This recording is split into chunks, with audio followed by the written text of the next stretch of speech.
ফেব্রুয়ারিতে নির্বাচনের মাধ্যমে জনগণের হাতে ক্ষমতা ফিরিয়ে দিতে প্রতিশ্রুতিবদ্ধ সরকার। কুয়ালালামপুরে সম্মানসূচক ডক্টরেট ডিগ্রি গ্রহণ অনুষ্ঠানে মন্তব্য করেছেন প্রধান উপদেষ্টা ডক্টর মোহাম্মদ ইউনূস। আর প্রধান উপদেষ্টা সেখানে বলেছেন, গণতন্ত্রকে শক্তিশালী করতে প্রকৃত মালিক জনগণের হাতেই ক্ষমতা ফিরিয়ে দিতে চায় সরকার।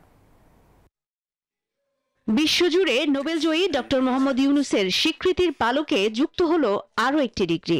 বুধবার কুয়ালালামপুরে মালয়েশিয়া ন্যাশনাল বিশ্ববিদ্যালয় UKM থেকে সম্মানসূচক ডক্টরেট ডিগ্রি গ্রহণ করেন ডক্টর মোহাম্মদ ইউনূস। সামাজিক ব্যবসা প্রসারে অনন্য অবদানের স্বীকৃতি হিসেবে তাঁকে এই সম্মাননা দেওয়া হয়। সম্মাননা প্রসঙ্গে মোহাম্মদ ইউনূস বলেন, গত বছর বাংলাদেশের বহু তরুণদের সাহসিকতার কাছে পরাজিত হয় fascist Sheikh Hasina Sarkar. Hundreds of these students and young people gave their lives for a better future. A future where everyone can live with dignity, with freedom from intimidation, discrimination and injustice. এ সময় অন্তর্বর্তী সরকারের প্রধান উপদেষ্টা অধ্যাপক মোহাম্মদ ইউনূস বলেন, 2026 সালের ফেব্রুয়ারিতে একটি অবাধ, সুষ্ঠু ও স্বচ্ছ নির্বাচন আয়োজনের জন্য কঠোর পরিশ্রম করছে অন্তর্বর্তী সরকার, যাতে জনগণের হাতে ক্ষমতা হস্তান্তর করা যায়।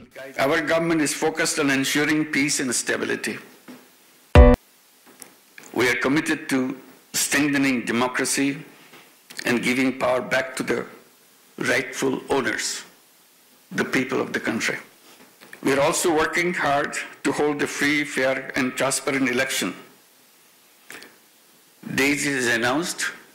It will be held in February next year,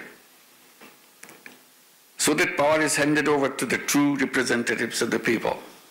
নতুন বাংলাদেশ করতে অন্তর্বর্তী সরকার কাজ করছে বলে উল্লেখ করেন প্রধান উপদেষ্টা। বলেন, 2024 সালের জুলাই ও আগস্ট মাসে তরুণদের নেতৃত্বে সংগঠিত অভ্যুত্থান জাতীয় পরিচয় ও ভবিষ্যৎ আশার নতুন অর্থ তৈরি করেছে। Reforms are our top priority. We have a clear goal, a detailed plan, and a strong determination to move forward, to build a stronger, resilient Bangladesh. সর্বোচ্চ অগ্রাধিকার হিসেবে সংস্কারের কথা উল্লেখ করেন মোহাম্মদ ইউনূস। বলেন, সুস্পষ্ট লক্ষ্য, বিস্তৃত পরিকল্পনায় এগোচ্ছে সরকার। অনুষ্ঠানে অন্যান্যের মধ্যে মালয়েশিয়ার উচ্চ শিক্ষামন্ত্রী জামরি আব্দুল কাদের ও UKM এর ভাইস চ্যান্সেলর অধ্যাপক সুফিয়ান জুসুফ উপস্থিত ছিলেন।